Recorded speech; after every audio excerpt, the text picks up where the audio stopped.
Ya refiriendo a nuestro invitado de hoy, se le presentó pues una invitación en Caracas. Está llegando en este momento el doctor Perkin Rocha, ex magistrado de la Corte Primero de lo Contencioso Administrativo. Perkin, muchísimas gracias por estar aquí. Buenas noches, Taelma. Vamos a aprovechar estos 15 o 20 minutos al máximo.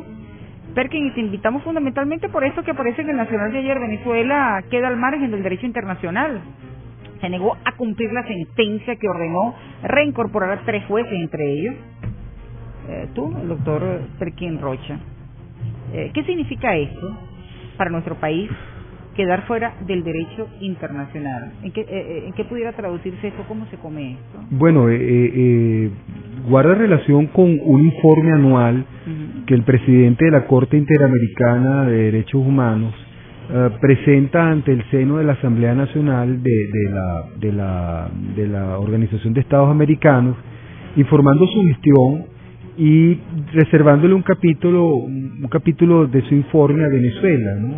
Una lamentable reseña sobre Venezuela, donde por primera vez la Corte Interamericana denuncia a un Estado miembro del sistema interamericano por ser un Estado, según ella, pues renuente y en desacato, en franco desacato. Pero hay una particularidad en este planteamiento que hace la Corte Interamericana, porque no se trata de un simple desacato, ¿no? Para más o menos entendernos, es como aquel caso del muchacho rebelde o falta de respeto que hay en un liceo, en un colegio, que las autoridades le llaman la atención, se niega a obedecer, falta clase, se embochincha.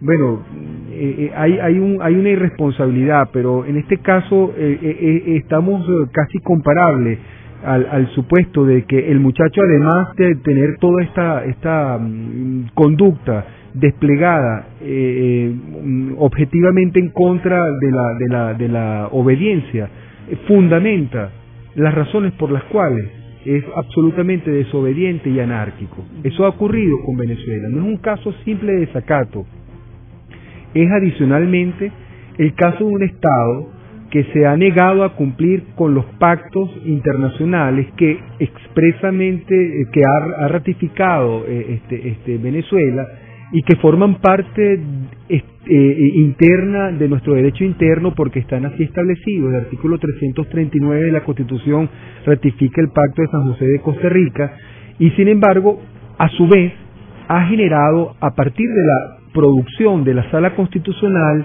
una tesis de irresponsabilidad, una tesis de un fundamento jurídico muy peligroso sobre por qué razón el cumplimiento de sentencias producidas por cortes internacionales violaría la soberanía nacional. Una tesis que nos recuerda al jurista del horror, Carl Schmitt, cuando hablaba del Estado total. Carl Schmitt, que era, digamos, intelectual importante alemán y que sus ideas nutrieron al Estado nacional socialista alemán, consideraba que quien debía controlar los poderes no era el poder judicial, sino el poder ejecutivo, que el poder ejecutivo debía, de alguna manera, con la visión de Estado total, controlar los 3 poderes básicos y nombrar cada uno de sus personeros. Esta tesis ha sido reeditada en la Sala Constitucional y lo ha dicho en varias sentencias la Sala Constitucional. Sentencias producidas por una Sala Constitucional que ha sido escogida milimétricamente para estar en ese sitio. Refrescanos el caso, que es tu caso y el de 2 magistrados más, Perkin, y por favor, entendemos que esto ahora ya vienes agotado, estás en un canal de televisión de Caracas, pero es importante para la audiencia. Hubo una decisión de la Corte Interamericana de Derechos Humanos que fue desacatada por nuestro país. Cuando nosotros en la Corte Primera de lo Contencioso Administrativo entre el año 2002 y 2003 y principios del 2004 empezamos a dictar decisiones en un momento donde el poder público, el gobierno específicamente, estaba un poco en una situación muy incómoda frente a reclamos de carácter social, económico que tenía el país. era el tiempo en que los trabajadores petroleros pretendían, por ejemplo, ratificar o crear un sindicato, el sindicato Unapetrol, que los agrupara paralelamente al existente. Era el tiempo en que los alcaldes, particularmente el alcalde metropolitano, se le estaba cuestionando el uso de las armas y el gobierno nacional les había arrebatado las armas. Era el tiempo en que Globovisión tenía y fue incautado un equipo que entiendo que hasta el día de hoy no se lo han devuelto.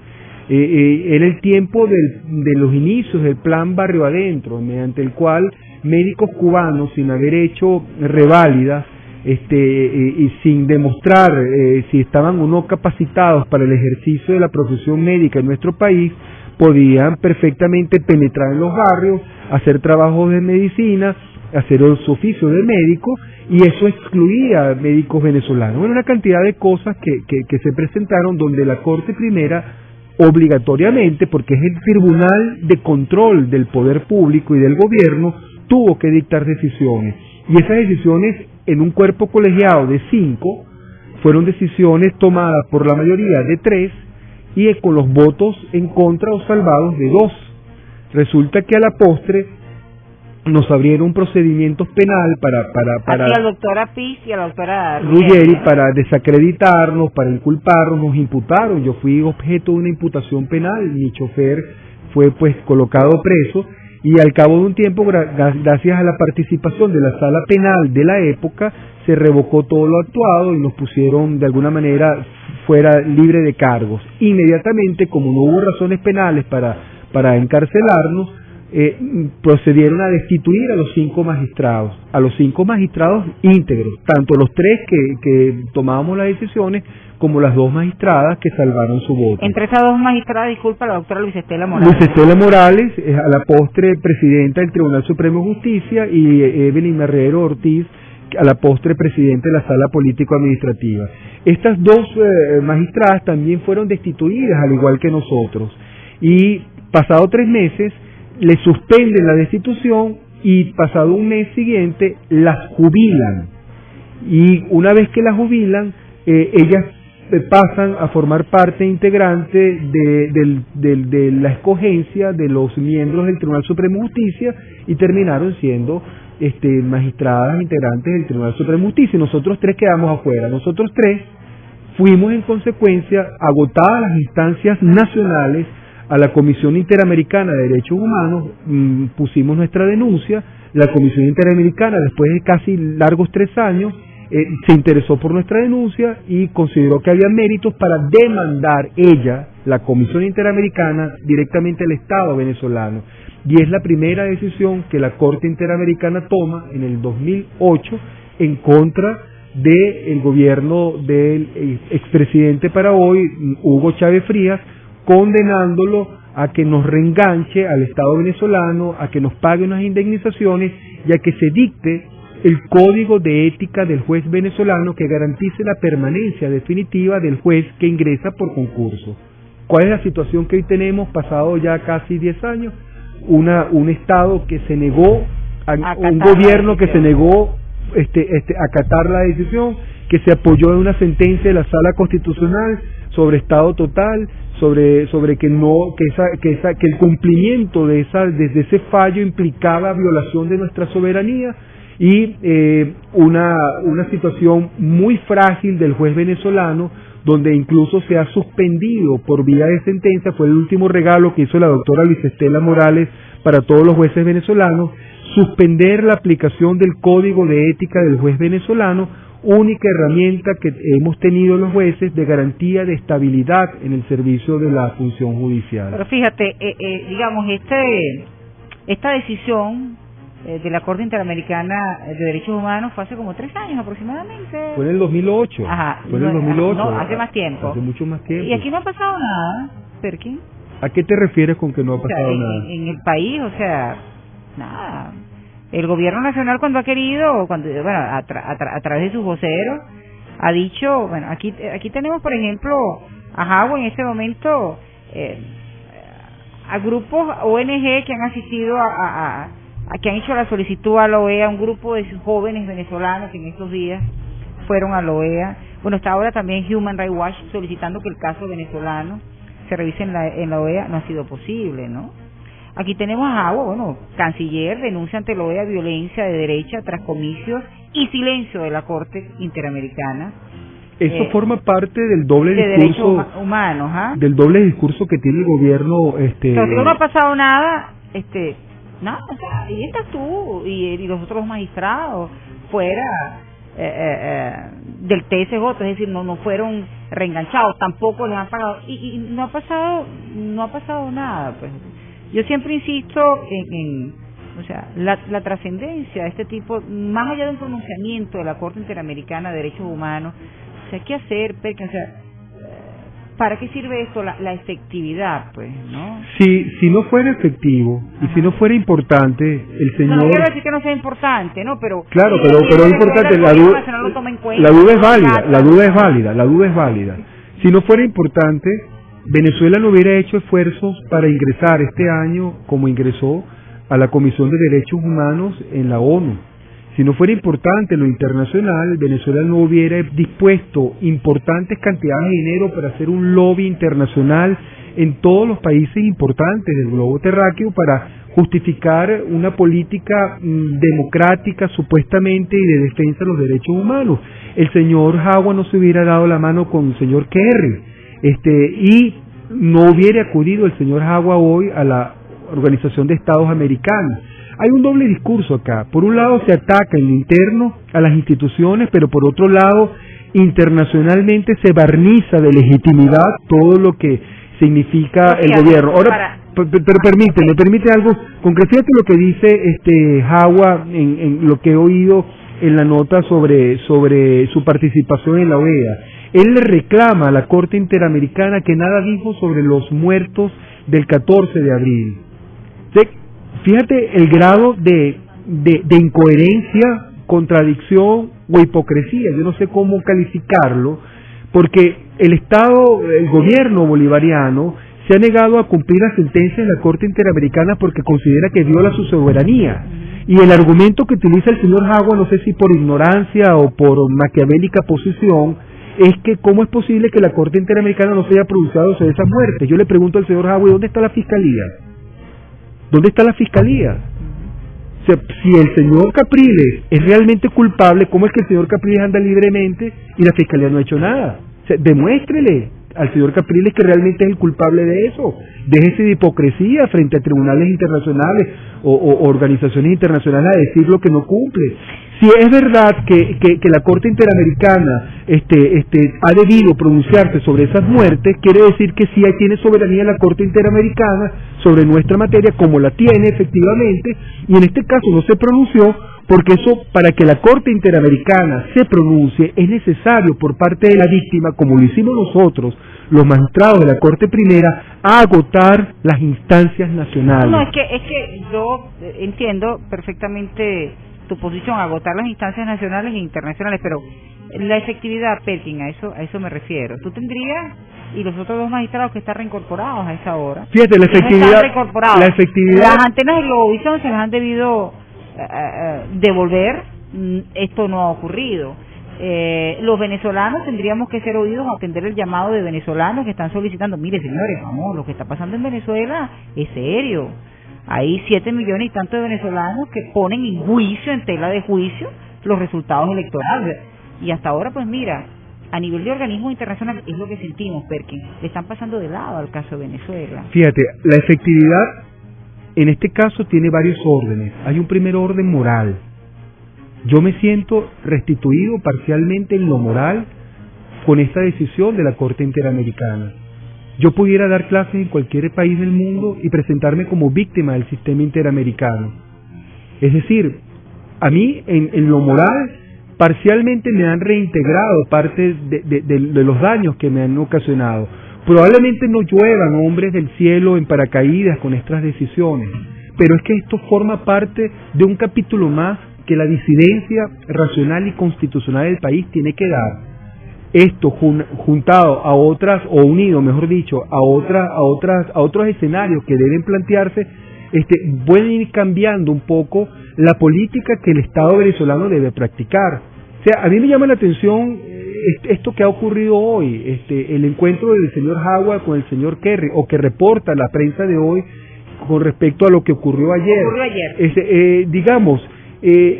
Te repito, hay una necesidad de nuestro gobierno oficial de vender en el exterior que las instituciones en Venezuela funcionan. Y lo cierto es que esta posición de la Corte Interamericana pone en entredicho directamente esa situación. Si mañana hubiese un estado de conmoción social o un estado de emergencia por cualquier motivo, los ojos del mundo estarían rodeando a las instituciones venezolanas porque ya existe efectivamente una denuncia. Los problemas institucionales no se resuelven con proclamas, se resuelven con los sujetos, con los ciudadanos de la calle reclamando, pero esto es fundamental para legitimar nuestros reclamos. Esto legitima las críticas que le hemos hecho al Poder Judicial, un Poder Judicial que en cabeza de la doctora Luisa Estela Morales lo único que hizo fue perseguir jueces, destituir jueces indebidamente, someterlos a cualquier tipo de presión. Yo te lo he dicho muchas veces, en el país hay casi 2.000 jueces que han sido colocados en una situación absolutamente frágil políticamente. El juez venezolano es hoy, en nuestra realidad política venezolana, el funcionario más débil, más desasistido que hay, pero qué paradoja, que es el funcionario que debería tener el mayor poder, porque es el que está llamado a controlar no solamente a los particulares, sino al poder público. Fíjate, aquí en el Nacional destaca: la Corte Interamericana de Derechos Humanos hará la participación a los delegados de 34 países miembros que asisten en Guatemala a la Asamblea General de la OEA. ¿Cómo es esta participación? Perkin, ¿habrá una exposición? ¿Se entrega un informe? Ciertamente, la Asamblea se nutre con cada uno de estos viajes fuera de su seno natural, de las fuerzas vivas de las regiones, ¿no? Por capítulos va recibiendo a representantes de las sociedades civiles de cada uno de estos países interamericanos. Llama la atención que en una de estas audiencias que recibió a jóvenes venezolanos, intempestivamente el señor Roy Chatterton se presentó. Fíjate tú lo importante que es para el Estado, para el gobierno venezolano, no dejar ningún espacio en manos de la disidencia. Lo hicieron. Eso es un capítulo importante que nosotros en la oposición tenemos que revisar.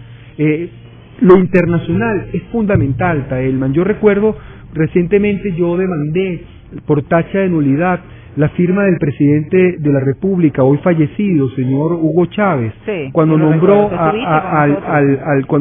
al canciller Jagua y cuando nombró vicepresidente, al hoy canciller Jagua lo nombró canciller y vicepresidente de gobierno.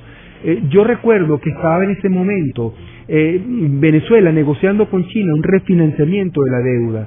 El gobierno chino prefirió no firmar un documento hasta que no estuviese clara el reclamo sobre la legitimidad de la firma del vicepresidente para el momento. Algo así como que vamos a financiar, no hay problema al Estado venezolano, pero es preferible que hasta que no se resuelva la legitimidad de quién es hoy quien debe firmar por el gobierno venezolano, no firmemos, dejemos eso para otro capítulo. Esos son los chinos. Pero es que Venezuela no puede desprenderse de la realidad internacional. Venezuela le vende petróleo a Estados Unidos. Venezuela tiene negocios con todo el bloque iberoamericano. Tiene buques en los océanos.